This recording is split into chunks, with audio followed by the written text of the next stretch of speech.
बिल्कुल आपने सही कहा सर। वो अगर ताहिर आज के टाइम में पैदा होते तो जेल में चले जाते थे। ये महलों, ये तख्तों, ये ताजों की दुनिया। और एक और जो गीत है, वो शायद किसका लिखा मुझे याद नहीं, रहने को घर नहीं है हिंदुस्तान हमारा। तो इनके लिखने वाले भी जेल में चले जाते थे। तो बिल्कुल। राकेश जी, बहुत बहुत बहुत धन्यवाद आपका, आपने थोड़ा समय निकाला, आप हमारे साथ जुड़े। मैं हूँ सुजाता को सुन के जाऊंगा। और जी सॉरी, हाँ, सुजाता जी और राजेश भाई तो मित्र हैं। जी जी जी, सुजाता जी, आपके पास ही आता हूँ पहले जी।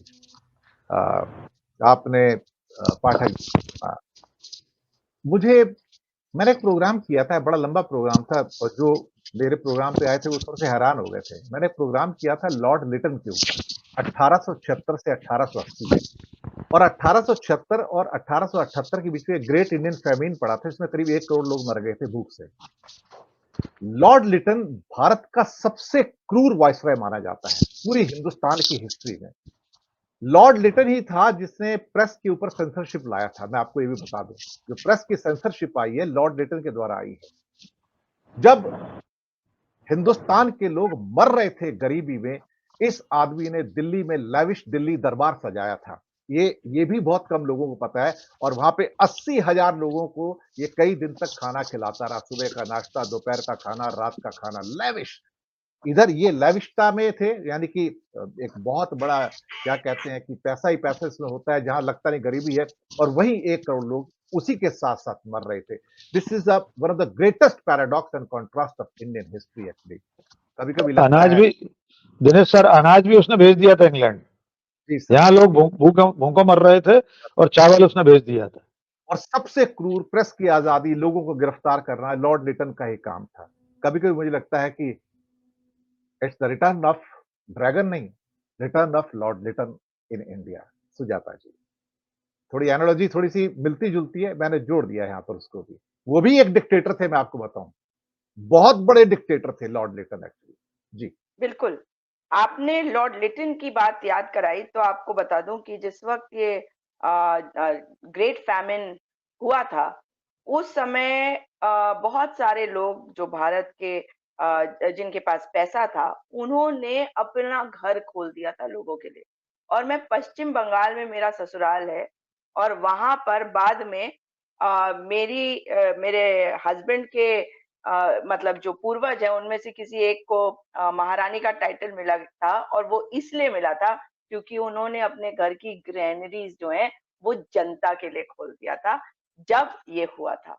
तो मैं मतलब ये कॉन्ट्रास्ट जो आपने बात कही ना, इस कॉन्ट्रास्ट में भारत की जनता भी आ जाती है। भले ही उनको पुरस्कृत किया गया, उनको महारानी का टाइटल, रानी का टाइटल देकर 1875 1877 में, मगर क्यों? क्योंकि अगर कोई तानाशाह था तो देश के लोगों के लिए खड़ा होने वाला कोई और भी था, रानी हरिसुंदरी भी थी। लेकिन अगर आज आप देख रहे हैं जिस तरह की परिस्थिति है, ये बात हम बहुत पहले से कह रहे हैं। जो अभी डॉक्टर पाठक ने कहा कि एक अघोषित आपातकाल है। आखिर ये अघोषित आपातकाल क्या हमने आते हुए नहीं देखा? और आज अगर ये अघोषित आपातकाल है तो जनता क्या कर रही है, वो देखने की बात होगी। क्योंकि जनता अगर ये बात समझ ले कि उनकी जो अहमियत है वो देश में सबसे ज्यादा है, कोई देश का प्रधानमंत्री बनता है तो उनकी वजह से बनता है, उनकी खातिर बनता है। और अगर वो प्रताड़ित करने लगे उन लोगों को जो उनके नेता है, तो जनता को आवाज उठानी पड़ेगी। मैं ये मानती हूँ कि भक्तजन जो है वो भले ही आवाज ना उठाए, लेकिन उनकी संख्या बहुत कम हो चुकी है।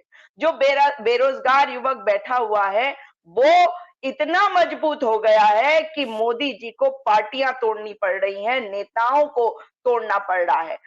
और एक बहुत महत्वपूर्ण बात है जो हमें समझना पड़ेगा, क्योंकि मैं किसी भी चीज को और अपने ओपोनेंट को तो कभी भी मैं हल्के में नहीं लेती। और अगर आज एक के सूचना आप है, हालात एक देख, सूचना है, एक सूचना है।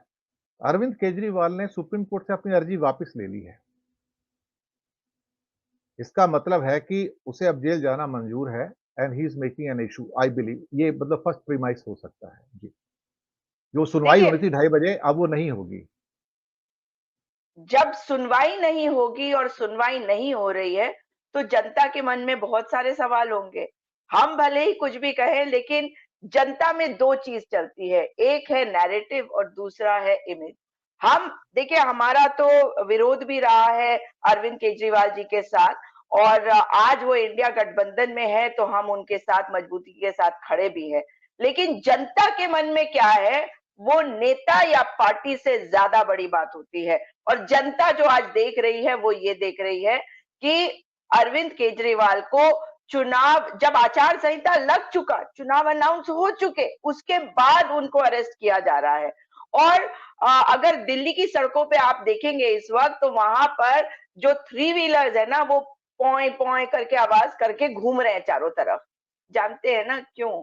क्योंकि जनता वहीं से आती है, असली वोटर वही होता है, और उसी का डर है जो मोदी जी ने इस तरह के कृत्य करने शुरू कर दिए हैं। और एक एक सीट में अगर आप देखें, तो जो प्रतिद्वंदी है, या तो उनको तोड़ा जा रहा है, या उनको इस्तीफे दिलवाए जा रहे हैं उनकी पार्टियों से, और दूसरी तरफ वोट काटने के लिए तरह तरह की स्ट्रैटेजीज अपनाई जा रही है। और ये मैं हर सीट की बात कर रही हूँ।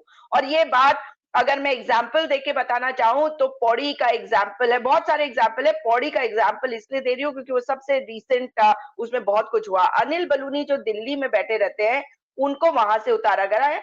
वो राज्यसभा सांसद है, लेकिन उनको उतारा गया है पौड़ी गढ़वाल से, जहां पर मनीष खंडूरी हमारे सबसे मजबूत कंटेंडर थे। उन्होंने पार्टी छोड़कर बीजेपी ज्वाइन कर ली, जो भी कारण रहे होंगे। हमारे पूर्व प्रदेश अध्यक्ष गणेश गोदियाल सामने आ गए। अब गणेश गोदियाल जी मजबूत भी है, जनता के बीच भी है, और ये सबको ही कह रहे हैं कि उन्हीं का जीतना सुनिश्चित कर दिया है अनिल बलूनी को भेजकर। अब दूसरी तरफ देखिए कि अंकिता भंडारी, यानी कि जैसे पहलवान बेटियां हैं या मणिपुर की घटना है, उस तरह से अंकिता भंडारी का केस है, बहुत बड़ा केस है। उस मैटर में जिस पत्रकार ने आवाज उठाई थी, पहले उसे जेल भेजा, लेकिन जब वो जेल से छूटा तो उसको एक छोटी पार्टी में भेजकर उत्तराखंड क्रांति दल, जहां के ये सारे दलाल बैठे हुए हैं मुख्यमंत्री के साथ बातचीत करके, उन्होंने आशुतोष नेगी पत्रकार को अपने पाले में लेकर टिकट दे दी, और उनको भ्रमित कर दिया कि उन्हें 50,000 वोट मिलेंगे और वो संसद में जाके अंकिता भंडारी की आवाज उठाएंगे। लेकिन उनकी समझ में नहीं आ रहा कि वो केवल एक पॉन बन चुके हैं, वो बेवकूफ बनाए जा रहे हैं, क्योंकि उत्तराखंड क्रांति दल के जो बड़े शीर्ष नेता हैं, वो अपना जो भी उनकी डीलिंग है वो मुख्यमंत्री से कर चुके। तो हर सीट में ये कर रहे हैं। इसका मतलब है कि इनके अंदर डर कितना बड़ा। आपने नोटिस किया होगा कि जब मेन स्ट्रीम मीडिया पे राहुल गांधी जी की कोई खबर होती थी, तो उसे दिखाया भी नहीं जाता था।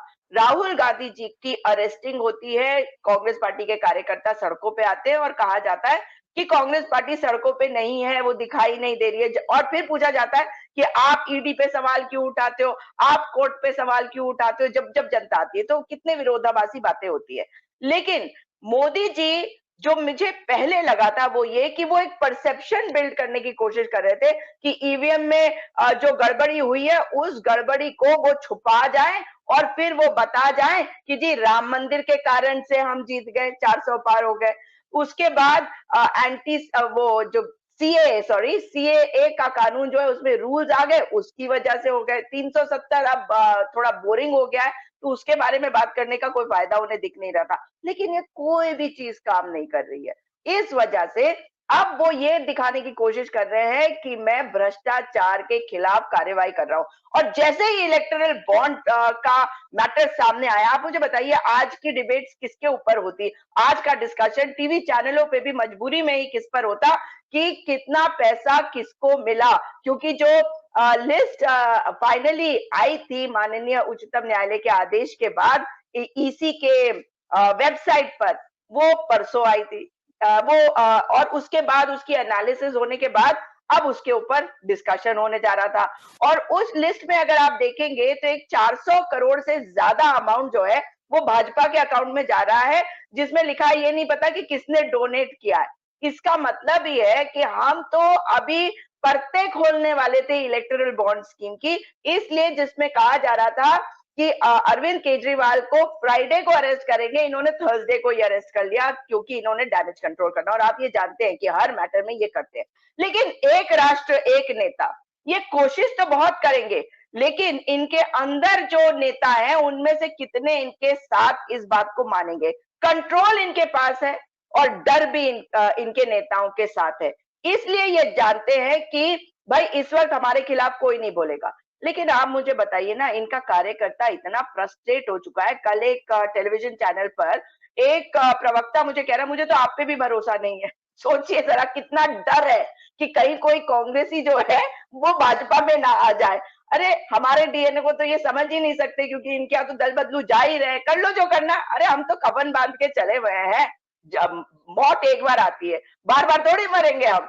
तो सच्चाई है कि मोदी जी कोशिश बहुत कर रहे हैं, और जो इंदिरा गांधी जी ने किया था ना, आज मुझे गर्व है इस बात पे कि चाहे वो गलत डिसीजन था लेकिन उन्होंने कानून के तहत किया था।